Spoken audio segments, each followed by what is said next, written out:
Ladies and gentlemen, oh boy, I'm way off center. Ladies and gentlemen, welcome back to the ABJ Podcast, episode 5. I'll be with our guest in 1 second here. If I do sound a little weird, just bear with me. I'm getting over something. Hopefully, I think I'm coming to the end of it, but if you hear me cough or anything, I apologize. I'm going to do my best. But anyway, thank you everyone for the support so far on the podcast. We're hitting some really cool goals.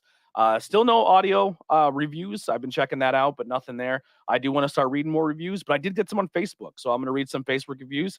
First one comes from Ben Gladys. Dude is a class act, very knowledgeable behind the scenes and on camera, generous with his time and passionate about his work. Thank you so much, Ben. And these all come from Facebook. So if you head over to Anthony Blackwell Jr., it's going to be a little cartoon photo. That is my business page if you want to add that. And not my personal one. That'd be great. And then James Simerson, he said, very underrated in what he does, very talented in a wide range of things. If you need help, and he's the first one to be there and help. Truly honored to call him a friend. John Wise, this is going to be a good one. Listen to his podcast, and now I sleep the whole night through with no problems, and my flatulence smell like cotton candy, unicorns, and rainbows. Highly recommend. So you can't beat that. You know what I mean? When people are saying that they listen to your podcast and your farts smell good, that's great. Once again, all the links below for myself and my guest are below. Also, the promotion that we met is going to be linked below because they do a weekly show on their YouTube channel, Intensity IWA Jersey, Intensity Wrestling Alliance. But without further ado, I'm going to bring my guest in. What's going on, man? How's it going, everybody? Jason Hendrix here from Lion Core. Let's get into it, baby. I love the name Lion Core. Honestly, dude, I do too. We came up with it because we all listen to metal in some fashion. So we're sitting there trying to come up with a name. And at the time, Jaden was going by The Lion. So I was like, what if we took metalcore and just threw, I think the first suggestion was Tiger in there. And then Jay's like, nah, we got to use Lion. So that's how we ended up with Lion Core. And yeah, we're ready to mess stuff up, man. Yeah, I'm a 80s hair metal guy, so usually it's either lion, panther, dragons, or tigers is usually the way to go. Hey, can never go wrong, man. All badass animals. Yeah. So how did this team form? Let us know the members of the team and what the theme of this trios is. Yeah, I'll get right into it. So it's myself, Jaden Staley, and Justin Bon Jovi. As Anthony plugs, you can catch us on IWA Intensity. Please go check out the YouTube. We all trained together at IWF under Kevin Knight, and it was like my first or second practice, I think, ever. And Jaden comes up to me. He's like, hey, if you keep progressing, I might have a little idea for you that Justin would be involved with as well. Lo and behold, kept progressing. So here we are. And we absolutely love tearing it up for IWA. Yeah, the Bon Jovi. That is a home run on commentary. I'll tell you that right now. I had such a blast calling his matches. Definitely go check out the YouTube channel because I feel like I threw some good zingers in there. But let's kind of go back even further. You said you're kind of new to the game. How long have you been in the professional wrestling business? I'm a baby, man. I'm a baby. I've been training since June. And I've been working shows since August. My first ever show, it wasn't an in-match debut, but my first ever show was actually IWA back in August when I managed Jaden. I have about 8 matches, I believe, live under my belt so far. So I've been working matches since September and never looked back, man. Never looked back. I've wanted to do this for a very long time. So to finally be in the position where I am is a huge honor. Yeah, me hearing that you were very new to the game, I think I leaned over to Pete. I'm like, how long has he been in this? And he's like, I don't think it's been very long. You're very, very talented for a very short time. And then kind of doing some research on you, you're a multi-athlete kind of kid, man. It looks like you've been playing pretty much every sport that can be thrown your way your entire life. Yeah. I'm a big sports fan outside of wrestling. I grew up playing football as well. I love football. I'm a huge New York Jets fan. I played just about everything, but my favorite was linebacker, middle linebacker, and probably edge rusher too. Back when I was a little taller, I liked getting after the quarterback. But I also before I found out I had a joint disorder, I loved safety. I loved strong safety. Safety was cool. I remember that was my first interception playing strong safety, but I kind of wanted somewhere where I could get a little bit more in the face of the quarterback. So that's what moved me more towards the line. But I was more too, as I got into high school, an amateur wrestler. I had a passion for that as well. Did Brazilian jiu-jitsu, got my blue belt back in high school, actually. So grappling has always been a huge part of my life. It was only a natural transition to end up where I'm at now. Yeah. How much of your MMA background and professional wrestling or your amateur wrestling background carry over into your style if people have never seen you wrestle? I would say it does quite a bit. When I do things on the mat, I really like to pepper in as much amateur or Brazilian jiu-jitsu style that I can. If you go and watch my match, that was myself and Justin Lioncourt versus The Throne, which is Casey Lycan and Daniel Riley. That's on my YouTube channel, by the way, the Jason Hendrix Experience. You will see myself and Daniel Riley open up with an exchange that has a lot of amateur stylings to it. So it's something that I hold near and dear to my heart, and I try and keep with me as I go forth in my professional wrestling career. Yeah. Now, who are some people growing up watching in the business that you modeled your career out of? Because after watching you wrestle and then knowing what I know now, I peg you for one guy, and a lot of people don't give him the respect he deserves, but I'll tell you who it is after you tell me who your influences are. Okay, this is interesting. I catch a lot of comparisons, and I think it's because of the hair. Got the long hair now, so everyone tells me I look like every blonde guy that's ever wrestled. This guy is blonde, but he switches it up. Okay, so I would say style-wise, guys that I look up to are guys that I'm kind of built a little bit like, or personality-wise, I say I align with. One would be Chris Jericho. I take a lot from him. In ring, I also take a lot from Daniel Bryan. He is a technical wizard, someone I definitely look up to. And then I have to also give credit to the guy that made me want to be a wrestler, and that's CM Punk. Okay, so the guy I kind of peg you for, you remind me a lot of Dolph Ziggler. I actually got that wrestler. before. Yeah, also amateur wrestler, extremely character driven. I think you carry your character, even though you're very new to the game, very well. You bump very well, you sell very well. As a heeled guy, a heel guy who's new. You're gonna go in there and take some beans. You know what I mean? And you're not gonna come out and be the top guy right away. You got to earn your stripes, and I think you're doing a great job. And I feel like Ziggler is the type of guy you could put in there with anybody, and he'll make you look like $1 million. Hey, I appreciate that comparison because that is a stud right there, man. Yeah. It's something I've actually heard before, and that's someone I probably should have brought up because in terms of selling, I take almost all my inspiration on my selling from Dolph Ziggler, 1,000%. I think him and Shawn Michaels are the best to ever do it in terms of selling and bumping. Yeah. Everyone says who was the next Shawn in the business, and they say Adam. I was like, if he took it seriously and he actually was like felt like he didn't care right now, but like Dolph was easily the next Shawn. Like charisma, ability, just so good. Look, yeah.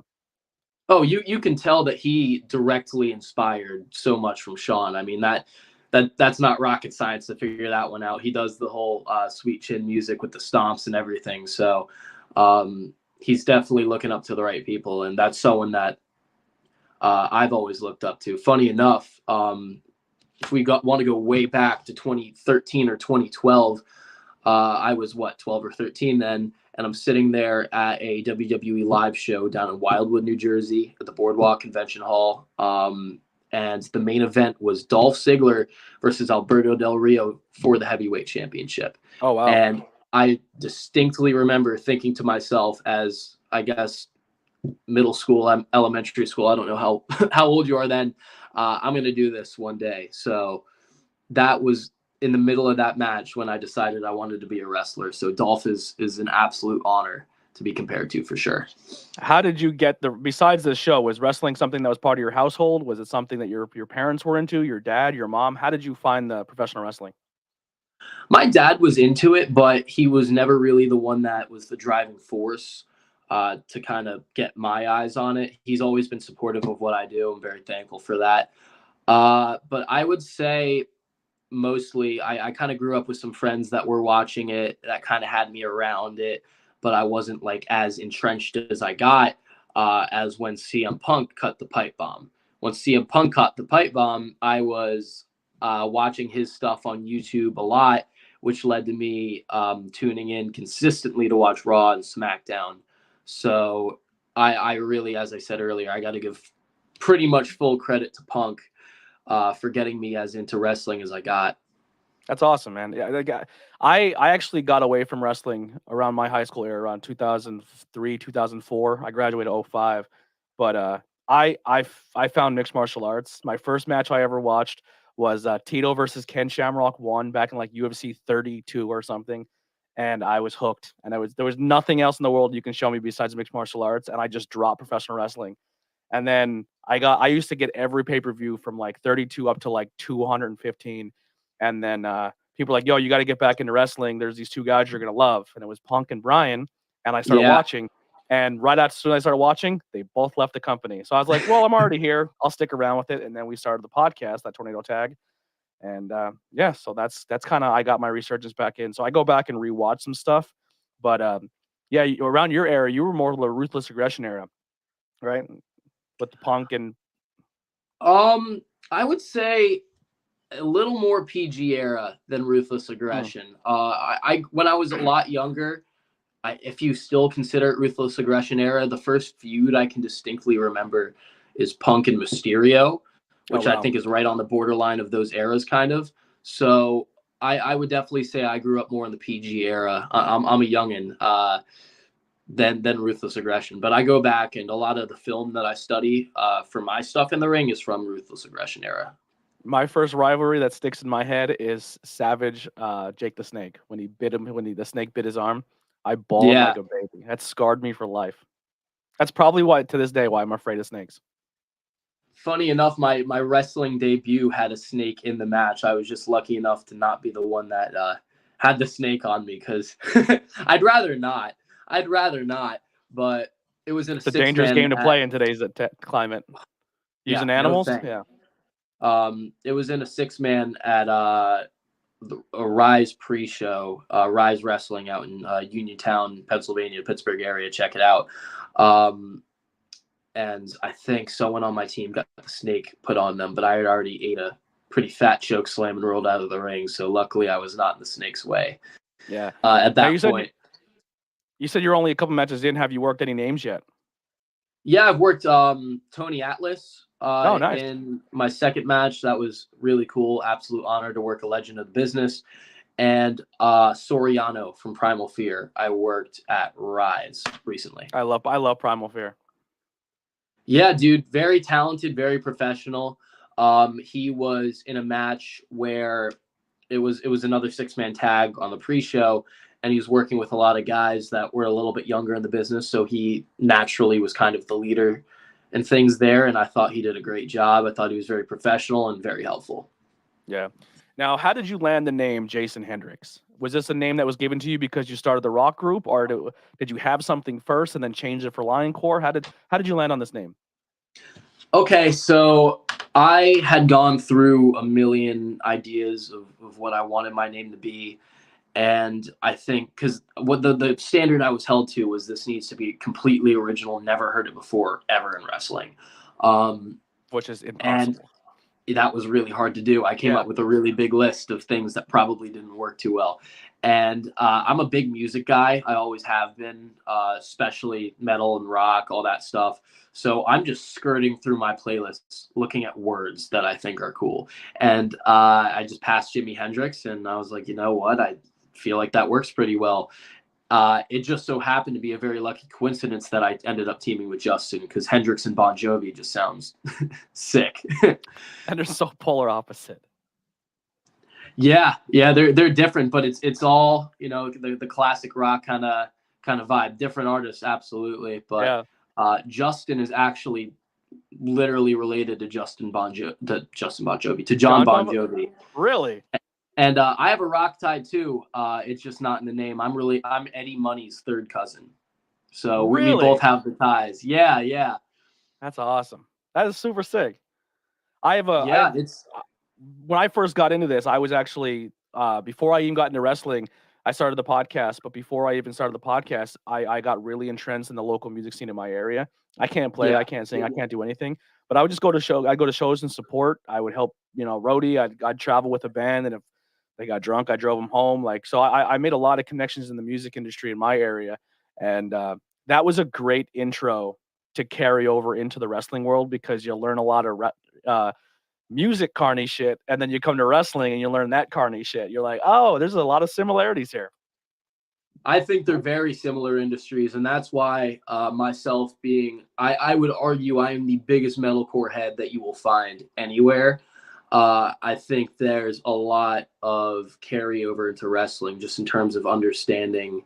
It's just a similar vibe. It's hard to put into words exactly, but I think they're very hand in hand. And I think that's something, if you look back to like the Black and Gold NXT, they had a really good connection between metal and wrestling. And that's something, that was my favorite thing ever, man. If that could come back, that would be exquisite. When Poppy would play out Io Shirai. Yeah, crazy stuff, man. They even had, my favorite band is Beartooth, and they had Beartooth. One of their songs was like a takeover theme or something like that, and that alone to me is cool because I have their lyrics tattooed on my ribs and everything. I'm big into those guys. I have buddies who are doing pretty well in the music industry right now. They just got off tour with Gwar. They're called Crowbot out of Pennsylvania, and they just I know them. You know Crowbot? I listen to them. Yeah, not like religiously, but I like their stuff for sure. They were on Jericho's cruise, and they're wrestling fans as well. But they just had a situation where they put their trailer out in front of their house, and they came home from tour, and they were out doing whatever they're doing, living their lives again. And some scumbag drove up, attached his truck to their trailer, and stole everything. So now they don't the band has no instruments, no merch, no everything's gone. Dude, that's a shame, man. That's crazy too, because like as I said, I know Crowbot. They're on, I think, my gym playlist a little bit, and I had no idea there was any wrestling connection. But that is just so unfortunate, man. It's a cold world.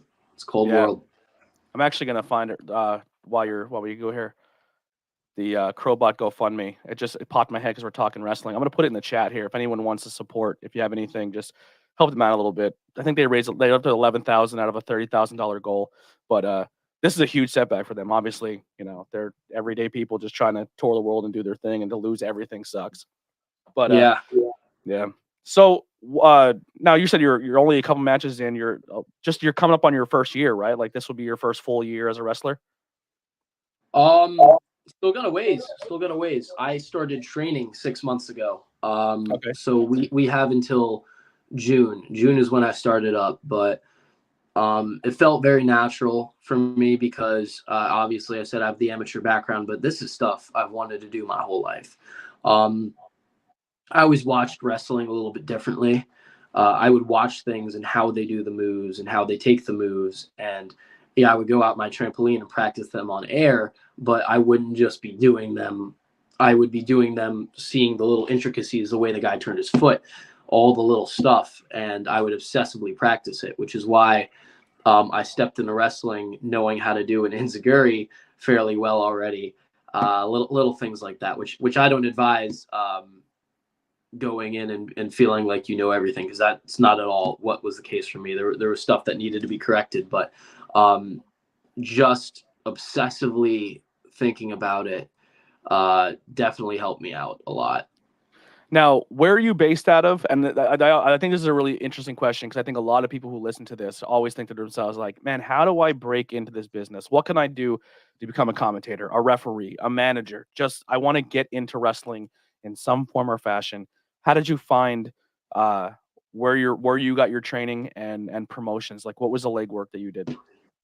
Okay, so I'll give you, because I kind of have a little bit of a long tail for this one. Yeah. I started training in New Jersey this summer with Kevin Knight at IWF out in Nutley, New Jersey. So that's how I got my start.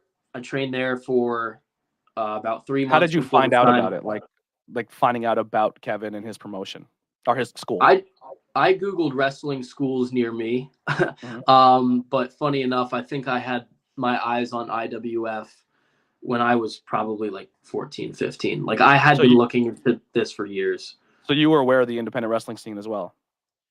To an extent. Like I wasn't watching it per se, but I always had my eyes on where I planned to go to school because I knew that no matter what point in my life I started, I would start. Even though, as I said, mixed martial arts was a focus for me for a while, I knew that even if that's what I pursued, that I would be a professional wrestler for some period of time. So I found Kevin Knight, IWF.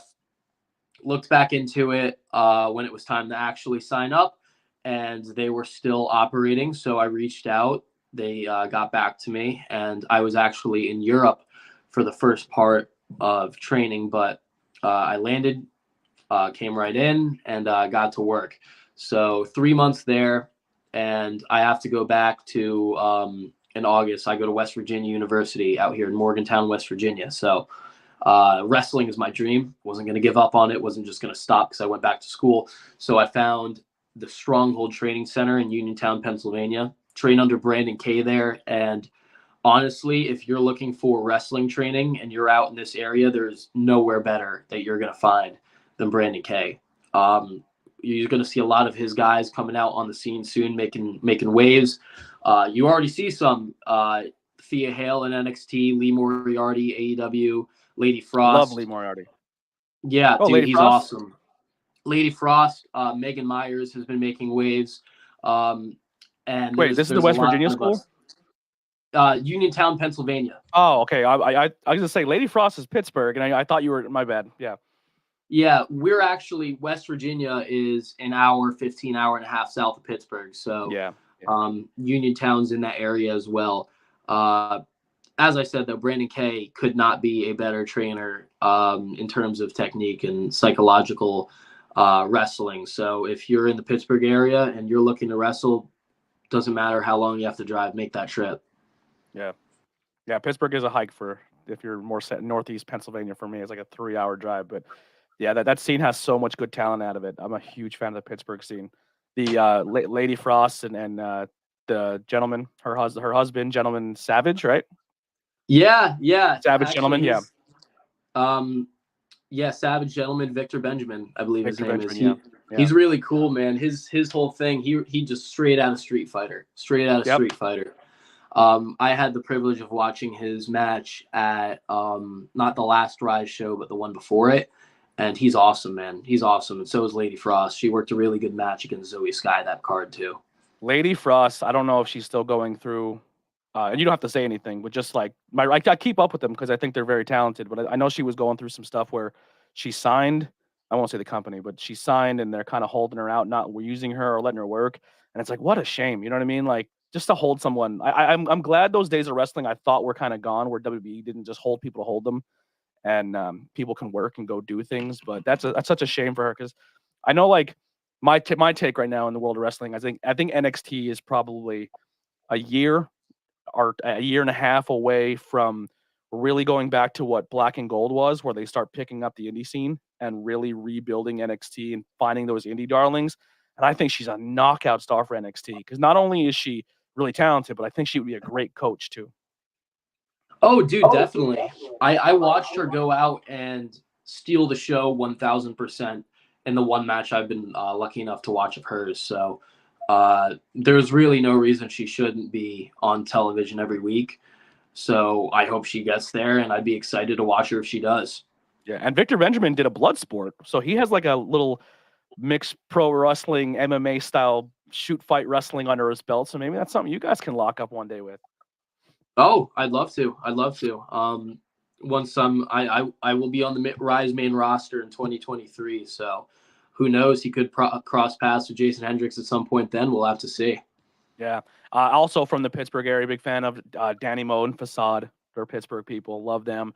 And you know, sorry, I know you're in a tag team, and sorry too. The other one I'm wearing. I try to find a shirt from the company of the person I'm wearing, the faceless ones.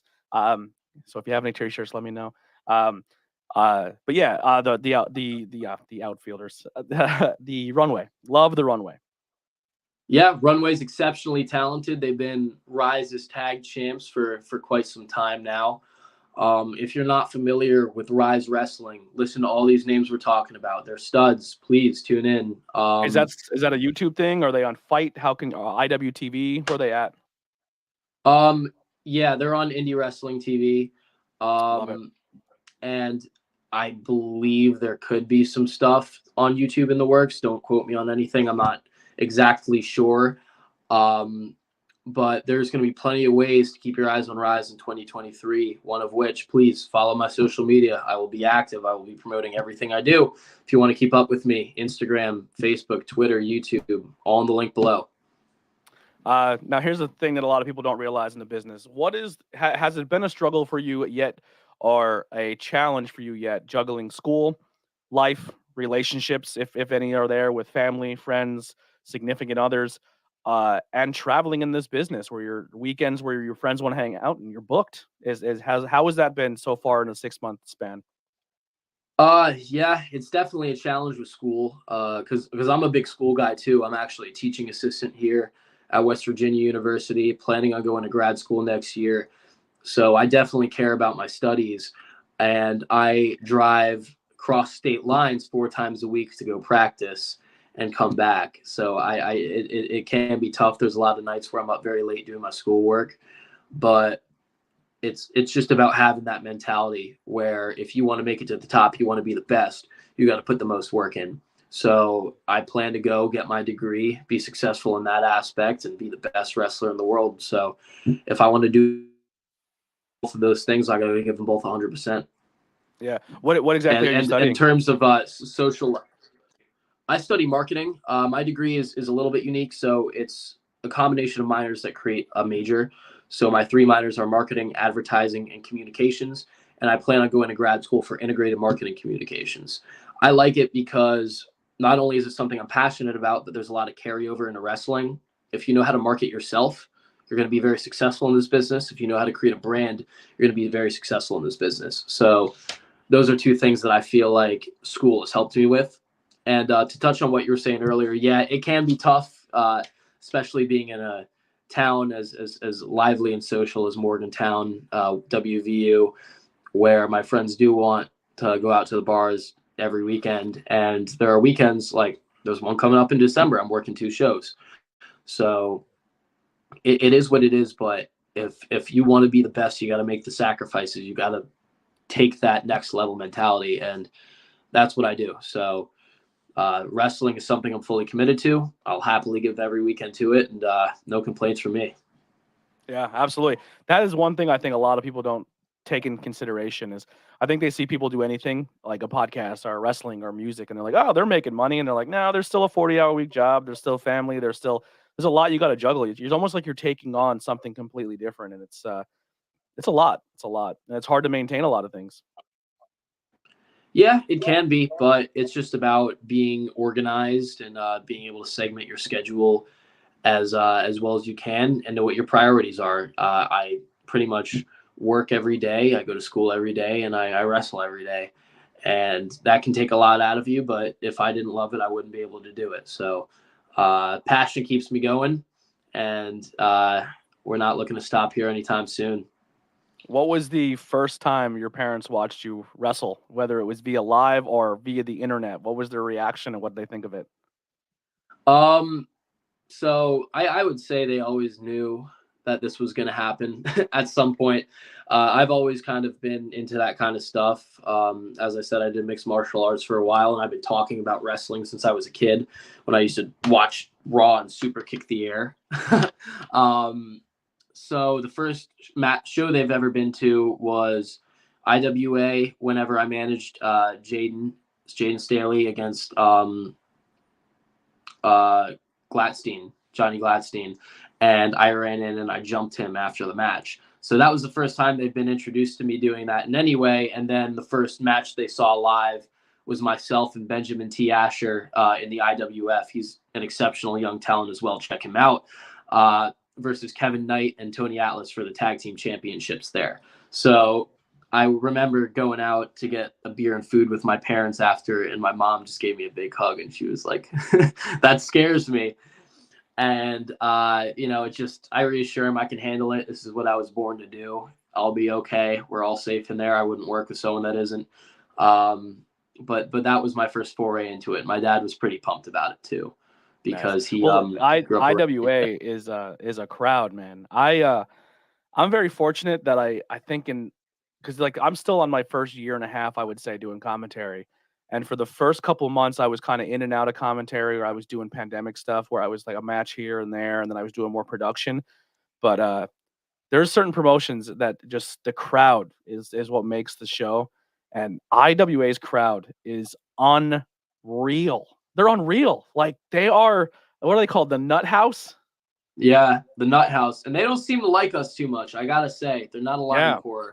line core crowd, but that'll change because we are the future of IWA. Those tag team championships, they're coming home with myself and Justin next year. You better believe it. Ooh, that's a task. The faceless ones. Oh, we'll see. We'll see. We're a task. Yeah. Have you seen us? You see that match with? I've seen yous, but I've seen a lot of the faceless ones, and Face scares the shit out of me. He's a scary guy.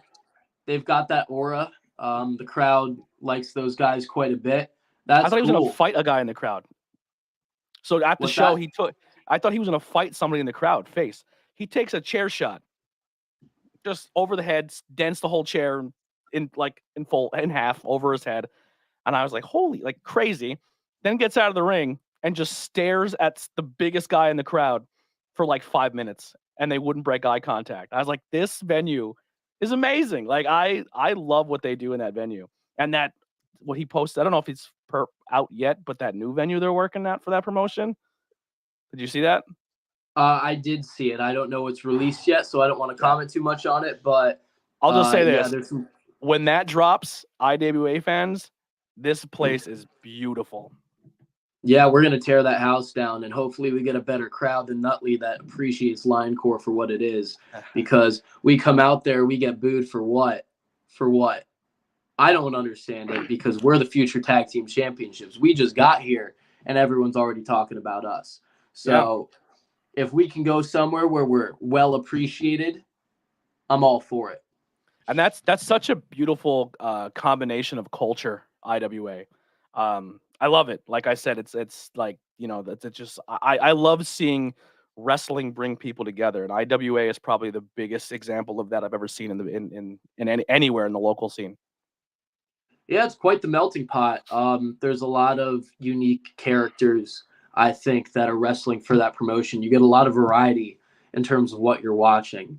Whether you're watching myself, watching Jane Staley, watching PJ Savage, you're getting something a little bit different every single time, but it's all good. So that's really what makes wrestling beautiful, is people coming in and expressing their form of what they feel this art is, and that's what it is. It's art. It's an expression of self. So I think you get a lot of really good variety with IWA.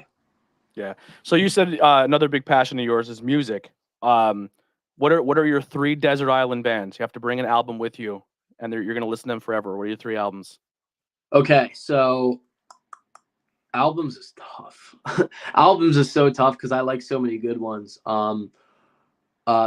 Disgusting by Beartooth. Okay. Do you want 3 different bands' albums, or can I do 2 from the same band? If they are your 3 desert island bands, you can take 2 of the same band. Okay, so there's going to be so many honorable mentions here because, as I said, I'm a huge metalcore guy, but we're going with Disgusting by Beartooth. That album contains In Between, which is tattooed on my ribs, as I said. Below by Beartooth. I've been fortunate enough to see that live twice, that album, and I got on stage with Caleb Shomo up there, crowd surfed my way up there. Pretty sweet stuff. And then 3, there's so many that I could pick out from bands like Amity Affliction, Of Mice and Men, I Prevail. But in terms of just overall consistency, in terms of song quality, I'm probably going to have to go with Trauma by I Prevail. I think top to bottom, you can listen to that whole album, and it's all amazing. And another album where the songs live are just incredible. So if I'm going with 3 albums, that would probably be my 3. And I understand we went a little overkill on the Beartooth, but I will all day. Yeah, no, if you have your band, you have your band, Yeah. Now, metalcore. I don't really like. I don't say I don't subscribe to, but I have a hard time learning the different genres. Like growing up for me, it was rock. Like you went to FYE, it was rock, country, hip hop, and then like maybe rock and metal, and that was like the only one that differentiated. Like if describe what metalcore is.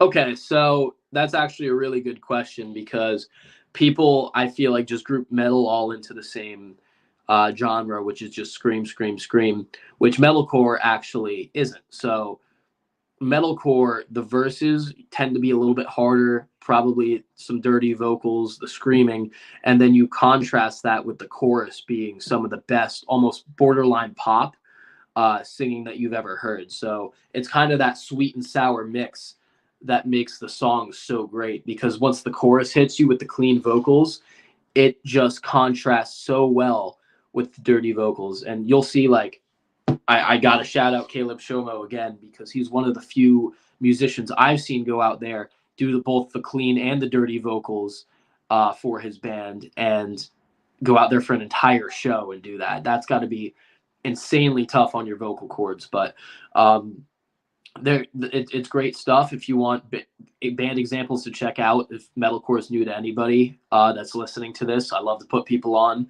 A good starting band would be Bring Me the Horizon. They're amazing and they're great live. And then once you get into them, I Prevail, Of Mice and Men, Beartooth, Amity Affliction, once you're a little bit more into it.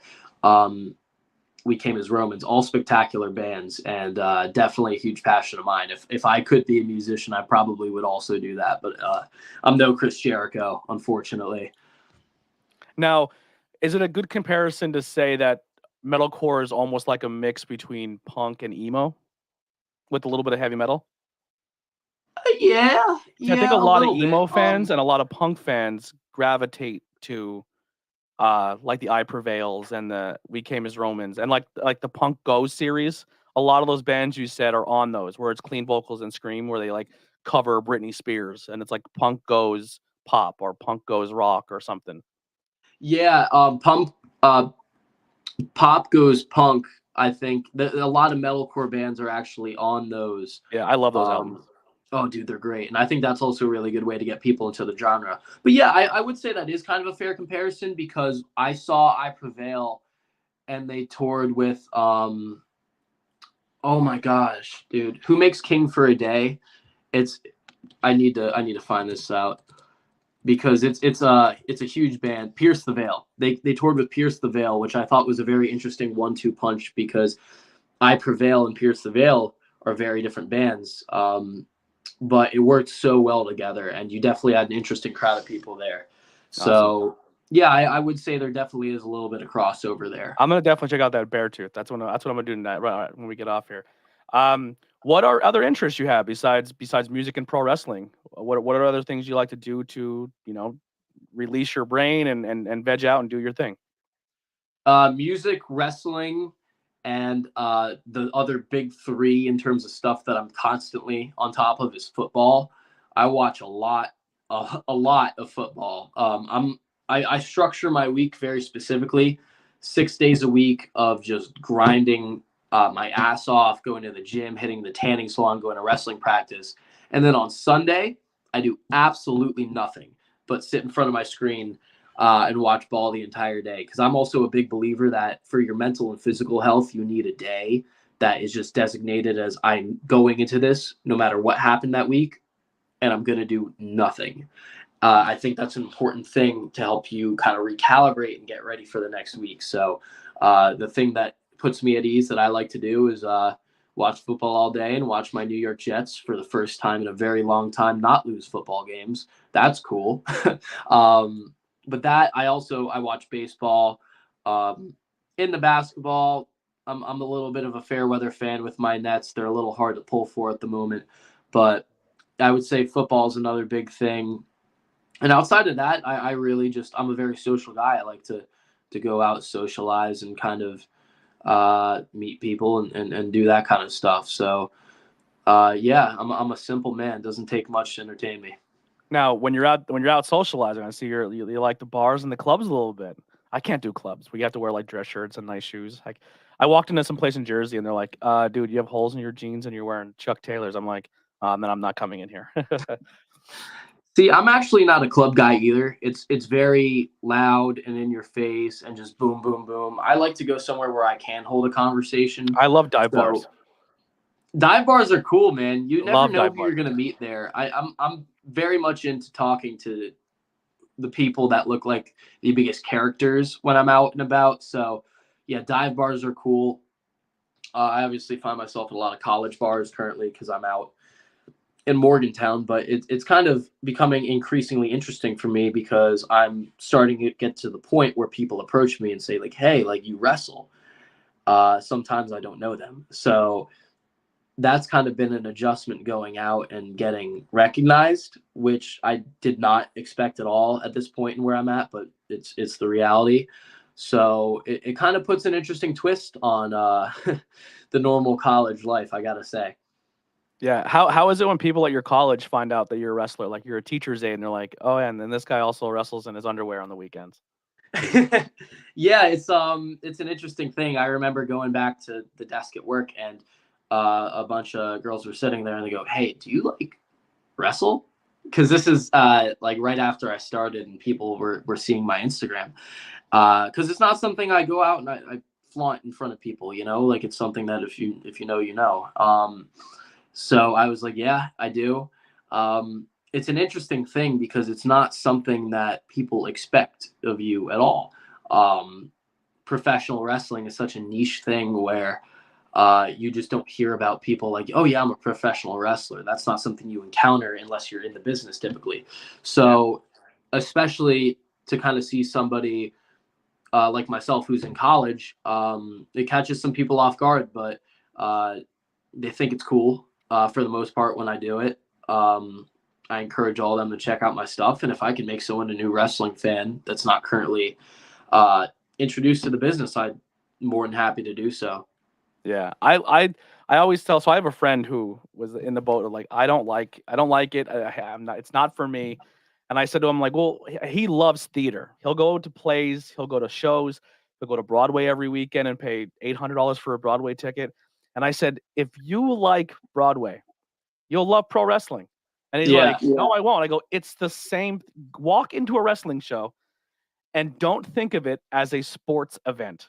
Walk into it as action theater. It's stunt Exactly. performing.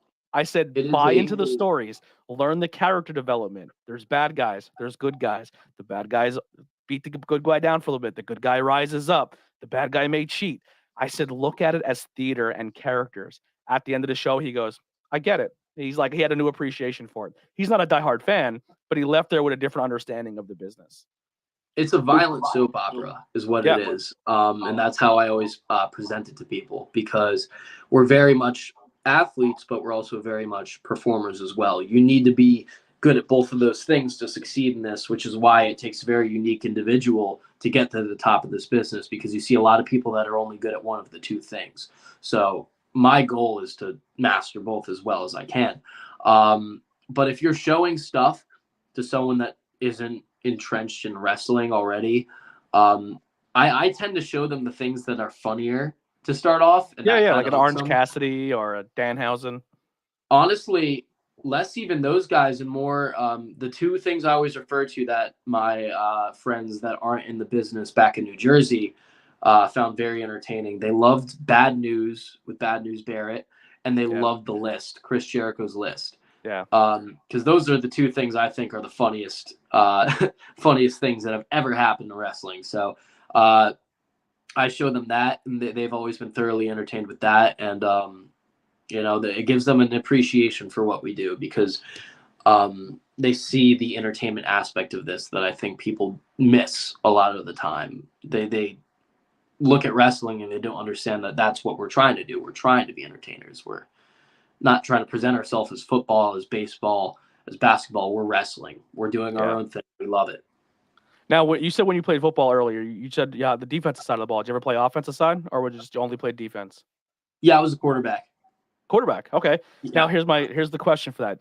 Middle linebacker, you're usually the one. Every single player, you're a body on body. Quarterback, you don't want to be hit every play, but you're the guy who's everyone's trying to hit. Now transitioning from football and 3 days and basketball and all those sports you did, how does that translate the soreness, the achingness, the physical toll on your body compared to wrestling training? It's different, but also similar, where my conditioning from amateur wrestling is just very, very good.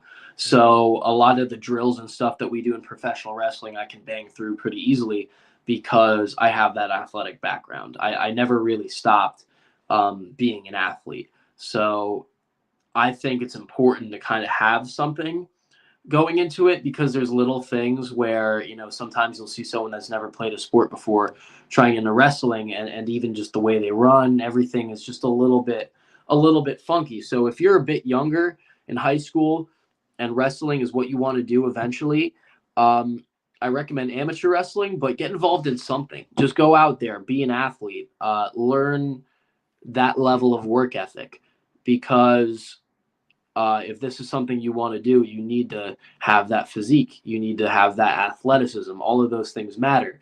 And that will be the basis for helping you figure out how that stuff works, and getting your feet wet before you really dive into the pool. Yeah, absolutely. All right. Well, if anyone in the chat has any questions, please put them in there. We are getting close to the end here. What I want to ask you here is what are some future goals, man? What are things you want to accomplish, and the future of Jason Hendrix?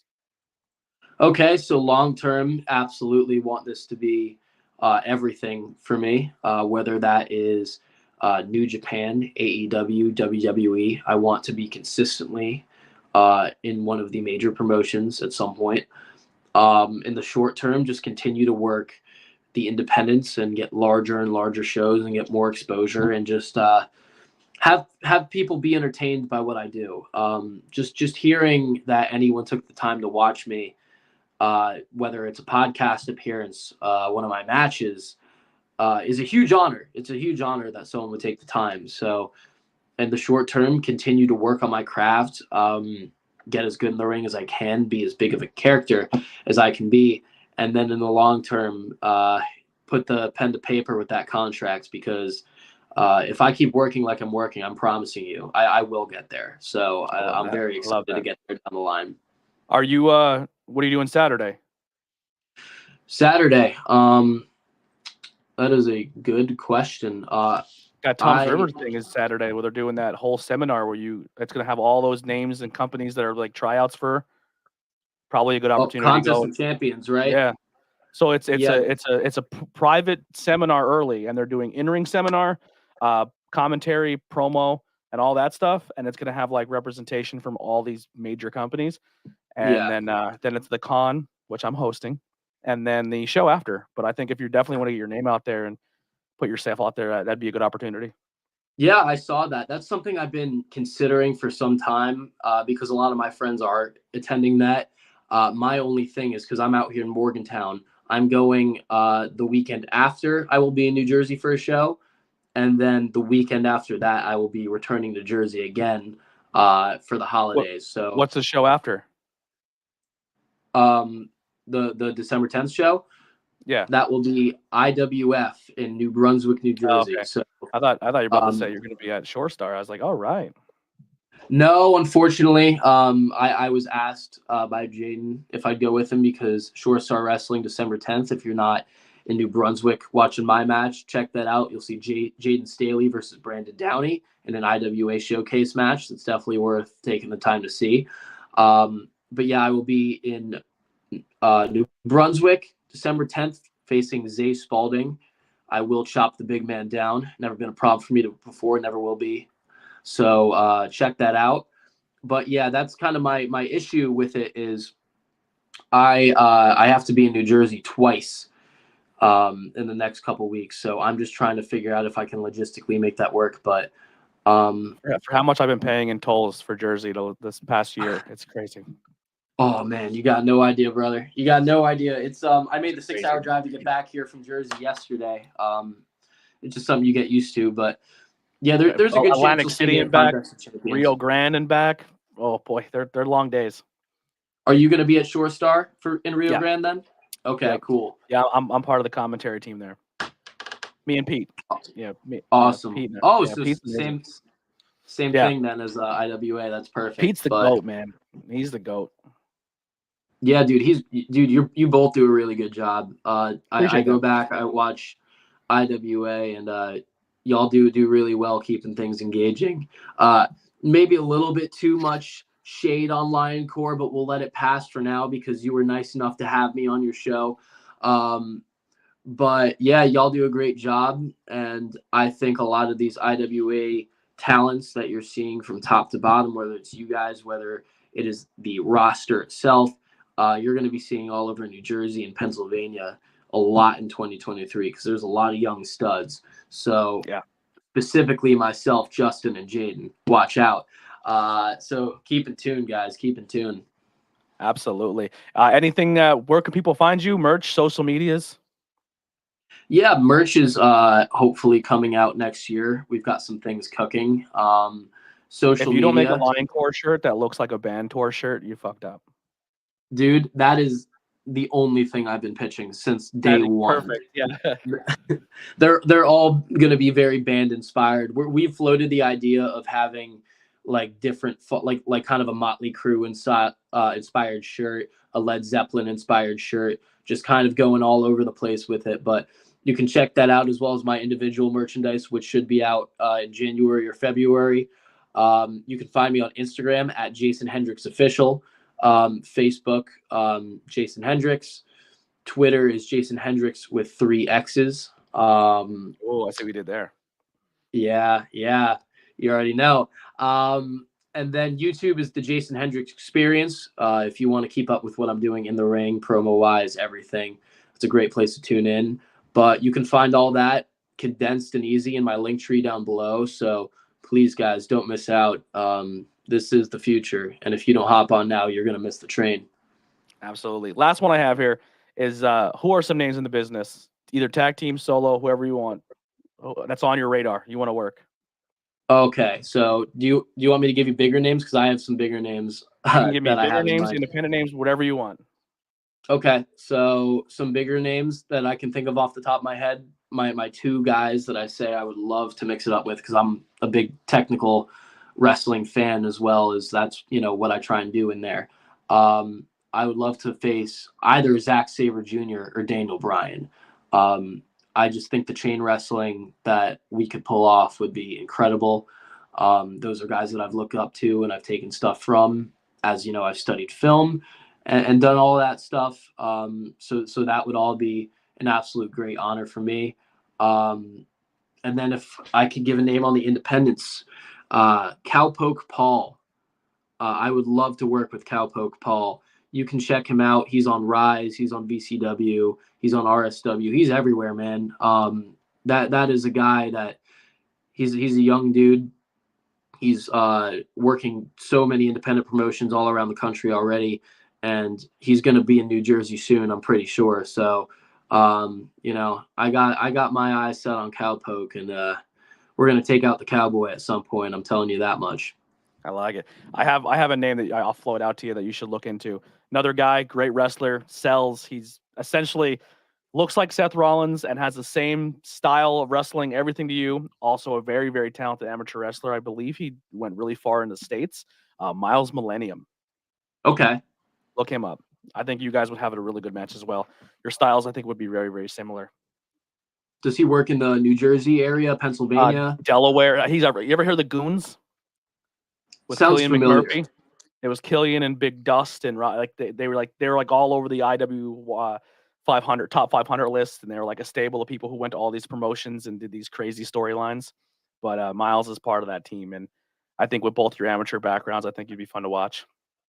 Awesome. Well, I'll be very active in the independents the next couple of years, so I'm sure we'll cross paths. Awesome. So, promoters, if you're listening, book that match. I want to see that one. But thank you so much, Jason, for doing this interview and hanging out. My first guy in the business. I'm pretty pumped. My throat held up pretty well. I feel like I'm getting my voice back. It's just phlegm at this point. I don't feel like I'm dying of a fever anymore. It's great. But yeah, I will be doing another interview. So before I got sick, I was terrified of today because I hope I can do this. And I wouldn't cancel, but later on tonight, I will be interviewing at 9:00 Vincenzo, who is a big short-start wrestling guy, and so another Jersey wrestling scene guy. And then next week, I'll be interviewing another young in the business wrestler, Vinny Marino, who is from PPW and Battlefield Battlefield Pro off a junior school. So, and he has a great look, big, huge waterfall mullet.